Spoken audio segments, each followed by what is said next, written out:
সময় কিন্তু কারোর জন্য বসে থাকে না। হাই এভরিওয়ান, আসসালামু আলাইকুম। আজকে আমার ব্লগটা বাজার দিয়ে শুরু করলাম। এখানে আসার পর থেকে একটা জিনিস আমি খুব মিস করি বাংলাদেশে, সেটা হলো দিন রাতের কোনো পার্থক্য বুঝি না। কখন যে সকাল হয় আর কখন যে রাত হয় কিছুই বুঝতে পারি না। ঘুম থেকে ঘড়ি ধরেই উঠি, আবার ঘড়ি দেখেই ঘুমাই, এরকম একটা অবস্থা হয়ে দাঁড়াইছে এখানে আসার পরে। এখন আর এখানে একটু ভালো লাগে না, বাংলাদেশের কথা খুব মনে পড়ে আর মনে হয় যে এখনই পারলে চলে যাই দেশে, এরকম একটা অবস্থা হয়েছে। খুব আশা নিয়ে আসছিলাম তোমাদের ভাইয়ার সাথে অনেকটা সময় কাটানো যাবে, কিন্তু না, দুঃখের ব্যাপার কিছুই হলো না তার। কারণ সে সকালে যায়, আসে ঘুমানোর আগে, খেয়ে দিয়ে ঘুম পড়ে, আবার ভোরবেলায় চলে যায়, ঘুম থেকে উঠতে উঠতে এরকম একটা অবস্থা হয়ে দাঁড়াইছে। এই যে কতটা দিন আসছি, মাস ওভার হয়ে গেছে, কিন্তু এর কোনো পরিবর্তন হলো না। কারণ কাজের চাপ এত বেশি, আমরা আসার পরে আরও বেশি বেড়ে গেছে, এত চাপ বেড়ে গেছে। যেখানে 5টায় ছুটি হয় সেখানে এখন কত রাত হয়ে যায়, প্রায় 10টা বেজে যায় আসতে আসতে। যার কারণে মনে হয় বাংলাদেশেই ভালো ছিলাম, অন্তত পাখির ডাক শোনা যেত, মা বাবা পাশে ছিল, তাদের সাথে দুইটা কথা বলা যেত। এখন এমন একটা অবস্থা, জেলখানায়ও মনে হয় মানুষ থাকে, কিন্তু আমি এমন একটা জেলখানায় বসবাস করতেছি যেখানে কোনো মানুষই নাই। একা একা বোবা প্রাণীর মতন চলতে হয়, থাকতে হয়। এদেশের মানুষ না বুঝে আমাদের কথা, আর আমরা না বুঝি তাদের কথা। তবে হ্যাঁ, মজা এটাই লাগে যে এখানে আমার বাসার পাশেই যেহেতু সুপার শপগুলো আছে, কেনাকাটায় কোনো অসুবিধা হয় না, মার্কেটিং করতে গেলেও কোনো অসুবিধা হয় না, সব কিছুতেই ঠিক আছে। কিন্তু মাঝে মাঝে নিজেকে অনেক সময় বোকা মনে হয় একা একা। আর আমার ছেলেটাকে নিয়ে খুব ব্যস্ত সময় পার হয়ে যাচ্ছে। তারপর রমজান মাস পড়ে গেছে, এই রমজান মাসে আমি ঠিকমতো ঘুমাতেও পারছি না, যেহেতু তোমাদের ভাইয়ার রাত্রে ডিউটি পড়েছে। দিনের বেলা একটু ঘুমাই ঠিকই, কিন্তু বাবুর জন্য অনেক সময় ঘুম ঠিকমতো হচ্ছে না, খাওয়া দাওয়া সব কিছুই কেমন যেন এলোমেলো হয়ে গেছে। এবং এইবার রমজান মাসটা আমার জন্য শত কষ্টের মাঝেও আলহামদুলিল্লাহ, তারপরেও ভালোই লাগে। দিনটা যে কিভাবে চলে যাচ্ছে এটা বোঝা যাচ্ছে না।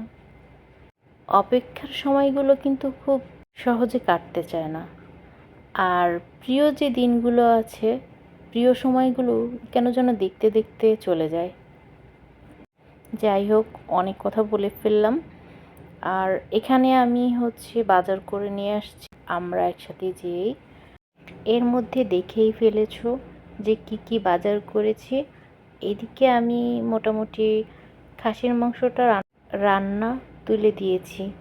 এখন আমি বাকি কাজগুলো আস্তে আস্তে করে ফেলবো। বাবুটা যেহেতু ঘুমিয়ে আছে, ও উঠে গেলে আর কোনো কাজ করাই হয় না।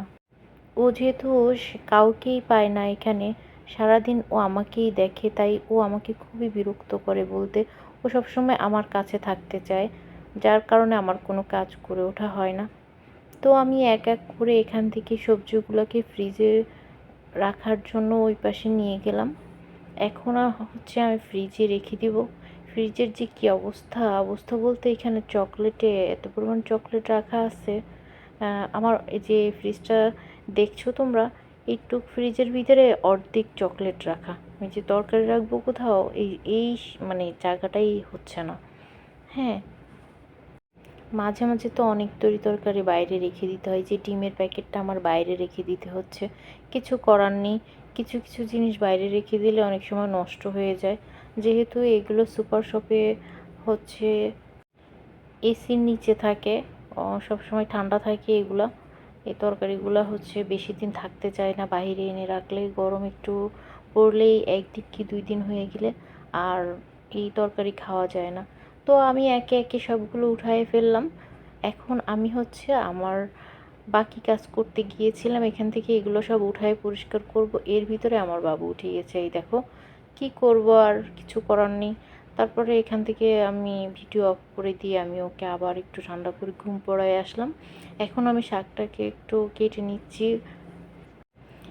এইটা মেথি শাক, যারা চেনো তারা তো চিনোই।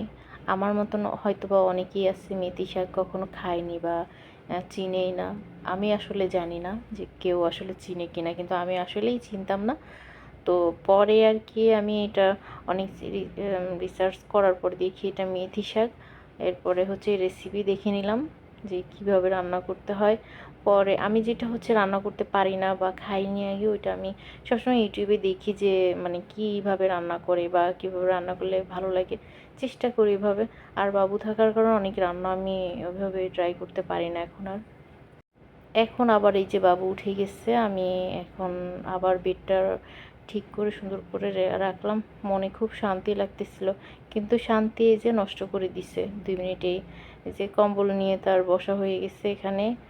আর ওকে বসায় রেখে খেলনা দিয়ে আমি এখানে আসছি এই শাকগুলোকে ভিজিয়ে দিতে, যে শাকটা একটু ভিজে গেলে ওর গায়ে যদি কোনো ময়লা বা ধুলা থাকে এটা আস্তে আস্তে পানির নিচে চলে যায়। একটু ঢাকা দিলে, নাহলে সাথে সাথে ধুলে অনেক সময় ময়লাগুলো যেতে চায় না।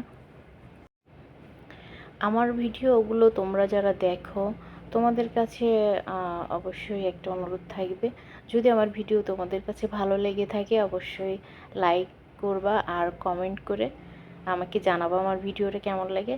আর অবশ্যই সাবস্ক্রাইব করে পাশে থাকবা। হ্যাঁ, আমি প্রথম প্রথম রেগুলার ভিডিও দিতাম, তো এখানে আমি যেহেতু নতুন আসছি, আসার পরে আমার বাবুকে নিয়ে আমার দিনগুলো এলোমেলো হয়ে গেছে। যার কারণে আমি কিভাবে যে কি করব, ভিডিও কখন দিব, টাইমের সাথে পেরে উঠছি না। ভয়েস যদি না দিতে পারি তাহলে ভিডিও দিয়ে কী করব? অনেক ভিডিও জমে আছে যেগুলো আমি যদি রেগুলার দিই তাহলে শেষ হবে না, কিন্তু আমি দিতেই পারছি না ভয়েসের জন্য, আবার এডিটিং করতে হয়। তবে মানতেই হবে, পরিশ্রম না করলে সফলতা কখনো আসে না। আমার ভিডিওটা সম্পূর্ণ দেখার জন্য ধন্যবাদ।